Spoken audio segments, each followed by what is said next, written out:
Olá, bom dia! São 11 horas e 39 minutos e estamos ao vivo dos estúdios da B3 em São Paulo. Eu sou o Márcio Croin e este é o programa Dinheiro na Semana, o seu ponto de partida semanal na economia. O nosso convidado de hoje é o Acácio Queiroz, sócio fundador da Virelid, uma empresa de marketing especializada em gestão e liderança. O tema da nossa conversa é como formar lideranças em períodos de crise. O que um bom líder deve fazer para extrair o melhor do seu funcionário? E o que você tem de esperar do seu líder para bater metas e atingir seus objetivos pessoais e da empresa? Com quase 6 décadas de experiência e passagens pelo comando de seguradoras como Ace e Chubb, Acácio já colaborou na formação de mais de 5 mil líderes. É essa experiência que ele vai dividir com a gente no programa de hoje. Por isso, pergunte, participe, escreva aqui na área de comentários do Facebook sua dúvida, que o nosso convidado responde para você no segundo bloco. Antes de beber da fonte do conhecimento do Acácio, vamos ver no nosso telão o que vai movimentar a economia nesta semana de feriado prolongado por aqui no Brasil. Eu começo com um giro de informações quentes do dia. O Ibovespa ultrapassou a marca dos 72 mil pontos pela primeira vez em 6 anos na sexta-feira passada e fechou a semana com uma alta acumulada de 1,2%. É a sexta semana consecutiva de ganho. Hoje, o principal índice da B3 está praticamente estável a 0,02% aos 71.936 pontos. Nosso próximo item é o câmbio. O dólar mantém sua trajetória de estabilidade entre R$ 3,12 e R$ 3,20 e há 15 minutos atrás ele era negociado com baixa de 0,30% aos R$ 3,13. Eu termino o nosso giro de notícias quentes dessa manhã com os destaques do www.istoedinheiro.com.br. A manchete do site da Dinheiro é Economia, Banco Central, alta do PIB de 2017 sobe de 0,39% para 0,50%, aponta o Boletim Focus, que é aquela mediana dos economistas ouvidos pelo Banco Central. Um pouco mais aqui embaixo, recuperação. Pela primeira vez em 6 anos, empresas conseguem reduzir o endividamento. E mais perto de mim, a AGU reforça Caixa da União em 27 bilhões de reais, setor público.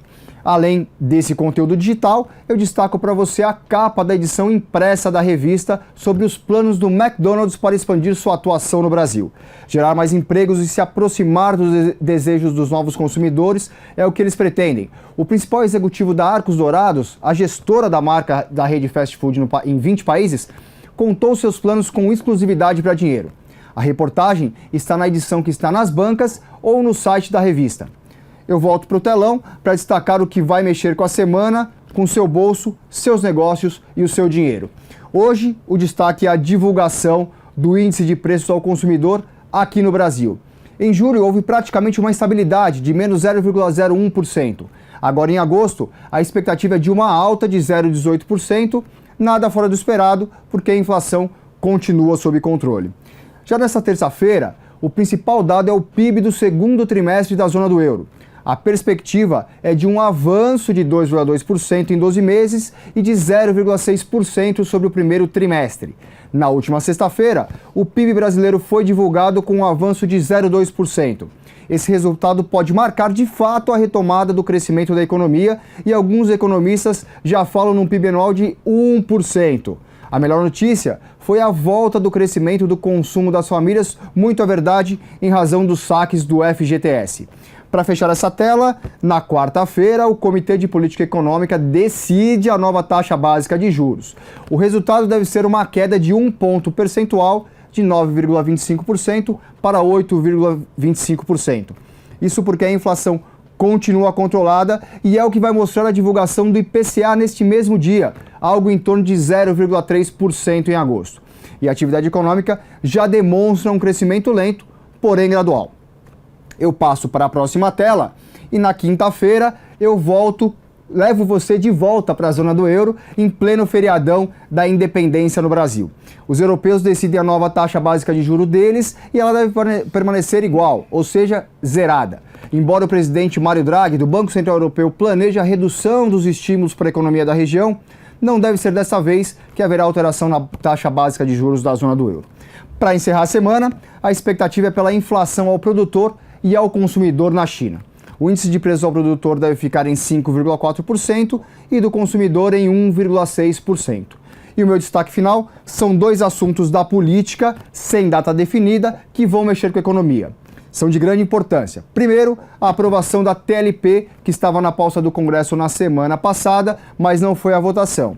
Em seguida, a nova meta fiscal para 2017 e 2018 de déficit de 159 bilhões de reais, que também deve entrar na pauta do Congresso na semana e ser aprovada. Chegamos agora ao destaque da semana. O programa de hoje vai falar sobre formação de líderes, como formar um bom líder neste momento de retomada da economia. E sem perder tempo, eu vou falar com Acácio, nosso convidado. Acácio, seja bem-vindo. Obrigado. Como formar líder neste momento de crise e de retomada da economia? Bem, no momento, essa formação de líderes, ela passa principalmente pela confiança. Você só pode formar líderes se você transmitir confiança à sua equipe, né? Saber liderar para cima, ou seja, não permitir que aqueles que estão acima de você interfiram na sua equipe, porque isso cria uma certa falta de confiança por parte daqueles que são comandados, porque você é o líder. No momento de crise, Acácio, ter um líder confiante, ele faz com que a equipe produza mais? Sem dúvida nenhuma. Agora, tem um detalhe que é muito importante, que quando as decisões devem ser tomadas no momento de crise, elas devem ser tomadas de uma só vez.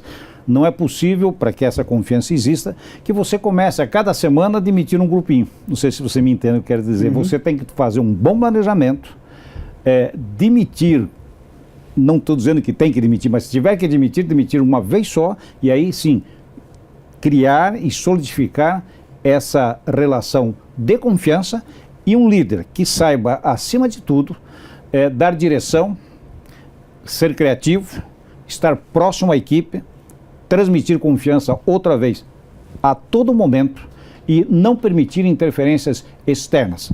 Ele tem que ser o para-choque, ele tem que assumir esse posicionamento e ter uma boa dose de inovação e criatividade para que a sua equipe se desenvolva e criar uma janela do futuro para aqueles que lá estão. Quando você fala em ele não aceitar interferências externas, significa não ouvir os seus comandados? Como que funciona essa comunicação para que líder e liderado consigam atingir todos os objetivos? Não, com relação a ouvir os seus, digamos assim, líderes, isso é correto. Você, por exemplo, se eu estou aqui e tem uma equipe abaixo de mim, eu tenho que ouvir o meu líder. O que eu não posso deixar é que este líder pule, né, a minha liderança e fale direto com as pessoas, porque isso aí demonstra fraqueza do líder. E isso não pode ocorrer, porque a equipe vai se sentir, nesse caso, totalmente desprotegida.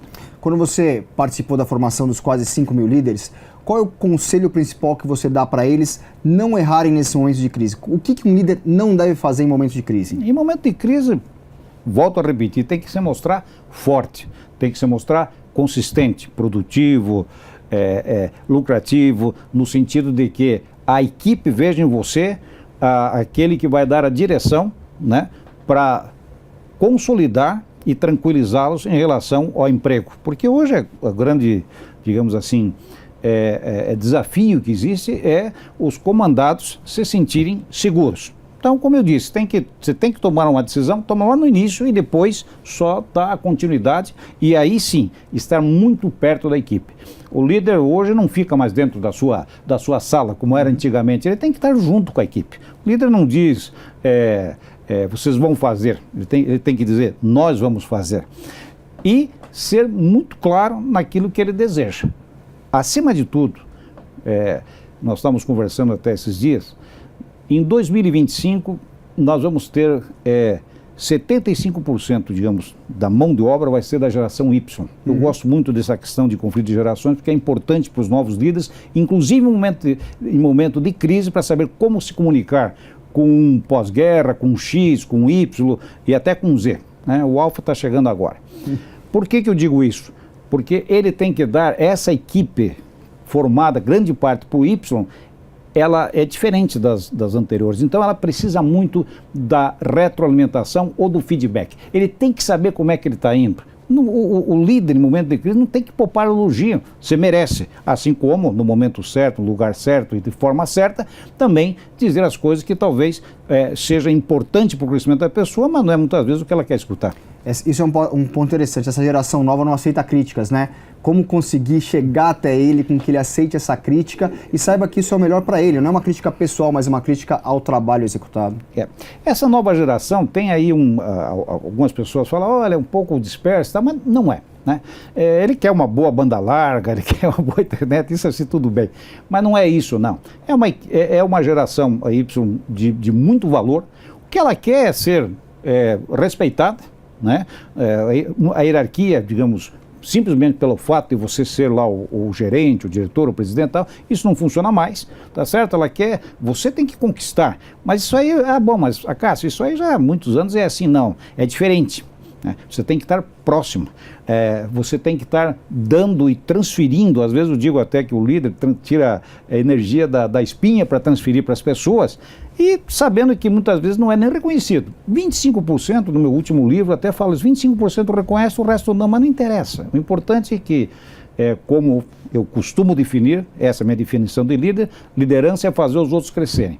Se aqueles que estão sendo comandados perceberem que esse é o teu objetivo e que a direção está muito correta e você abre uma janela para o futuro, para ele, né? Não só para a empresa. Tem que remunerar bem os acionistas? Tem. Mas também as pessoas têm que ter um futuro muito claro para frente.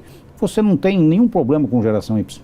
Cássio, a gente já volta com o nosso bate-papo e vamos saber agora o que o Luiz Arthur Nogueira preparou no quadro Descomplicando a Economia de hoje.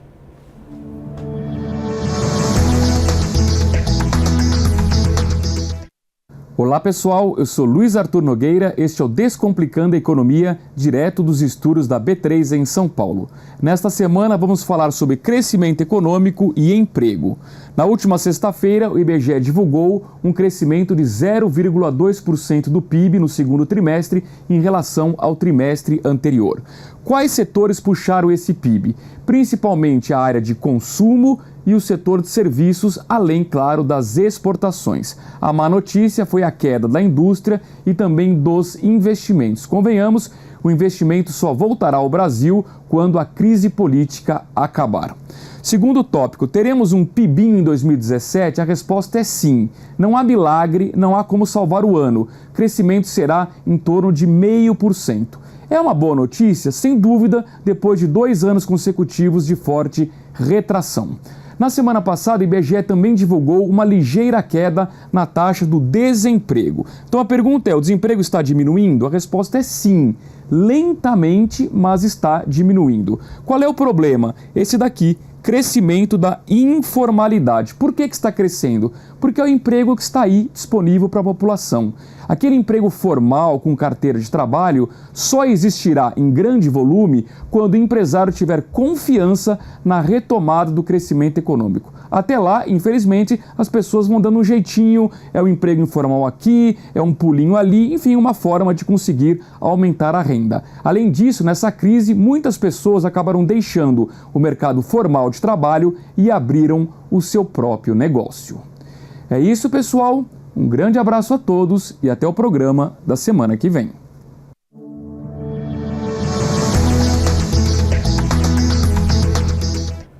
De volta com a Cássio Queiroz, sócio fundador da Virelid, uma empresa de marketing especializada em gestão e liderança. E a Cássio, eu volto perguntando para você como que foi fazer essa passagem de um líder, um executivo, para o empreendedor, criando a Virelid no começo desse ano, que acho que até a marca disso é o lançamento do livro Fábrica de Líderes, que acabou de ser feita por ele. Como que foi isso? Bem, com relação à mudança de executivo, né, para empreendedor, está sendo ótimo, mas eu me preparei para isso. Né? Você tem que se preparar em termos de network, quer dizer, o capital social, as pessoas que você conhece, você tem que trabalhar muito, inclusive até montando um network diferente daquele que você tem quando você é executivo e preside empresas. Você tem que se preparar mentalmente já fazendo qual é o teu projeto. Você tem que, acima de tudo, né, saber que você vai se desvestir do poder, do status. Eu costumo dizer que você era imortal, vira mortal, né? Uhum. Então, essas coisas todas fazem parte de um processo, porque quando você começa um empreendimento, ele tem muitos desafios. Você às vezes tem 5 nãos para um sim, às vezes 10 nãos para um sim. Mas a gente, estando preparado com isso, eu me preparei durante 5 anos. Eu trabalhei muito para a corporação, onde eu era o chairman, mas também trabalhei muito na marca Acácio Queiroz. Então hoje, todos aqueles contatos que eu tinha e os novos que eu fiz para a Virelity, que é uma empresa de marketing inteligente, voltado, evidentemente, para o desenvolvimento da equipe de líderes, eu encontrei parte de tudo aquilo que eu esperava já mais ou menos definido. Isso é que o empreendedor e isso que a pessoa, quando for sair de executivo para ser empreendedor, tem que ter essa preparação antes. Escrever, eu sempre escrevi, esse último livro que escrevi agora é Fábrica de Líderes, mas isso é um hobby, né? A parte do trabalho está voltada para a empresa. Mas não deixa de ser uma marca importante você deixar de ser executivo e virar empreendedor e fazer com que o livro seja parte dessa passagem, né? Perfeitamente. O livro, este livro em especial, eu escrevi outro, Minhas Bagagens, mas esse livro especial, ele marca a transição. Por quê? Porque a Virelity, qual o objetivo dela? É trabalhar, trabalhar dentro das empresas, fazendo um diagnóstico de 360 graus, mas todo ele focado nas pessoas, nas lideranças. Para quê? Para que trabalhando com essas equipes e fazendo o endomarketing, dando uma prioridade para a comunicação, a gente possa fortalecer cada vez mais a marca da empresa, a expansão da empresa, de novos produtos, e tendo sempre como foco as pessoas, quer dizer, elas serão as molas propulsoras. E o livro, ele hoje faz parte do workshop que a Virelity leva. A gente fala sobre pessoa, é feito em um dia, isso aqui é transferência de experiência na veia, quer dizer, a liderança na veia, prático. Não que eu não goste dos teóricos, sou apaixonado por teóricos, mas essa aqui é prática. 57 anos de experiência jogada aqui dentro para acelerar e facilitar o desenvolvimento dos líderes. E dentro das empresas, dentro do que a Virelity se propõe, nós vamos estar levando essa proposta e já temos alguns contratos já fechados para que nesse momento em especial de grandes desafios, por causa do momento econômico que nós passamos, nós tenhamos líderes fortes e que ajudem o desenvolvimento a dar um bom retorno para os acionistas e, acima de tudo, criar uma janela para o futuro, como eu disse, para aqueles que lá estão. Acácio, quase 6 décadas de experiência no mercado, com a economia, com o Brasil. Muitas pessoas podiam estar pensando em se aposentar e você se reinventa. Como é esse processo? O que as pessoas têm que fazer nesse momento de reinvenção, independentemente da idade ou do tempo de carreira? Primeiro tem que querer, né? Eu sempre digo, no livro aqui você vai ver que tem mais de 12 presidentes, os quais eu tive a oportunidade de transferir experiência, hoje são presidentes e eles fazem comentários dentro do próprio livro. Então as pessoas, elas têm que querer. Tem pessoas que, quando terminam uma fase de sua vida, eles desejam ficar lá, enfim, numa ONG, às vezes dentro de casa, aí é o direito de cada um. Eu acho que você fazer aquilo que você gosta é vida. Né? Então eu continuei dando um foco maior para aquilo que eu gosto de fazer, voltado para a liderança, e posso te afirmar e recomendaria a todos que é importantíssimo você não parar de repente. Isso aí eu acho que é extremamente ruim até para a tua saúde. É importante você pegar novos desafios e seja aquele que você mais gosta, faz aquilo que você gosta, tá certo? Que é o meu caso. E transformando, que esse é o meu objetivo, o meu maior propósito é transferir experiência. Aqui não é questão de ganhar mais ou ganhar menos, não. É essa transferência de experiência, porque o dia que for embora para o andar de cima, eu quero ter a felicidade de saber que aquilo que eu aprendi, que Deus me deu, eu pude entregar para os outros. E é o caso, inclusive, do próprio livro, que quando eu faço esses workshops, a empresa compra apenas o livro. Nesse primeiro momento. Para frente, se vai precisar, porque a Virelity também tem alianças estratégicas com o USP, etc., para pesquisa, isso aí é uma outra coisa. Mas o que depender de mim, eu vou estar automaticamente oferecendo para o desenvolvimento das pessoas. Caso você falou em desafio e eu não posso estar com um economista aqui sem perguntar sobre os desafios econômicos do Brasil. Como que você está vendo o momento atual do Brasil? O que você projeta para o país para esse final do segundo semestre e mais o ano que vem? Olha, eu vejo o copo mais cheio do que vazio e acho que a gente não chegou no pico da sujeira e sim nós estamos no início da limpeza. E vamos terminar a limpeza em outubro através do nosso voto.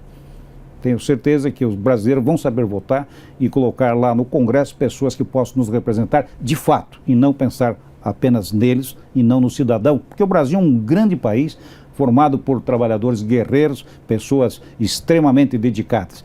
E nós temos que levar isso em consideração.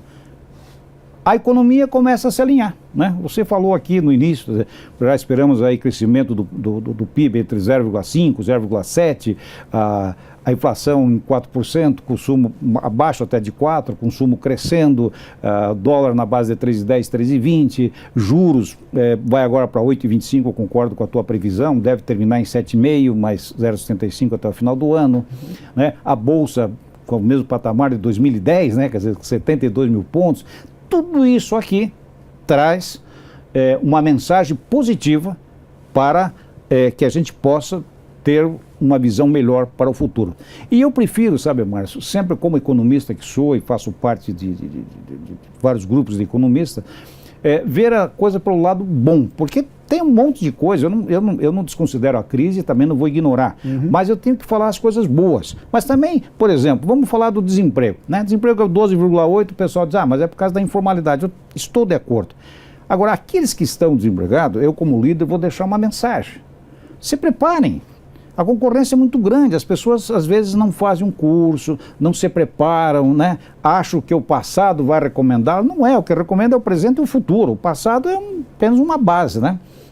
Então, é interessante porque hoje o que nós dependemos são dos empreendedores e dos empresários. É a iniciativa privada que realmente tem que pegar o bastão para tocar esse país para frente. É claro que Brasília tem que fazer o que tem que ser feito, mas nós temos que realmente nos dedicarmos. Veja, por exemplo, o estrangeiro está acreditando mais no Brasil do que o próprio brasileiro.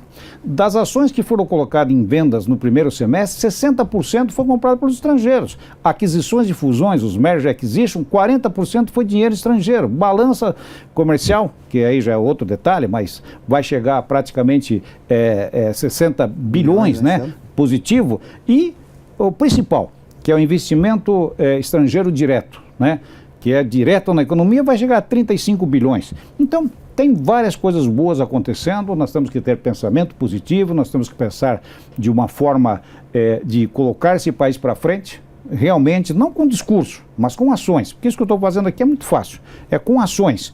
E pensar de uma forma que é a iniciativa privada, tá certo? Mas os investimentos, a indústria e tal... Tem um monte de coisa para falar. A indústria tinha muito estoque, agora vai começar realmente a produzir, já estão começando a comprar máquinas, você viu, bens de capitais, e as coisas vão começar a caminhar. O que nós temos lá em Brasília é aquilo que nós temos lá, então vamos ficar com aquilo lá até outubro. Outubro a gente faz a limpeza. Muito bem. Com essa mensagem positiva, Cássio, eu agradeço a sua presença. Muito obrigado. Obrigado a você, Márcio, pelo convite. É um prazer aqui, um prazer muito grande ter estado contigo. Obrigado. E muito obrigado a você pela companhia nesse Dinheiro na Semana de 4 de setembro de 2017. Se você ainda não se inscreveu, inscreva-se no nosso YouTube e fique por dentro de todas as novidades da TV Dinheiro diariamente no site da revista. Eu volto na semana que vem, no mesmo horário. Tchau, boa semana e bons negócios.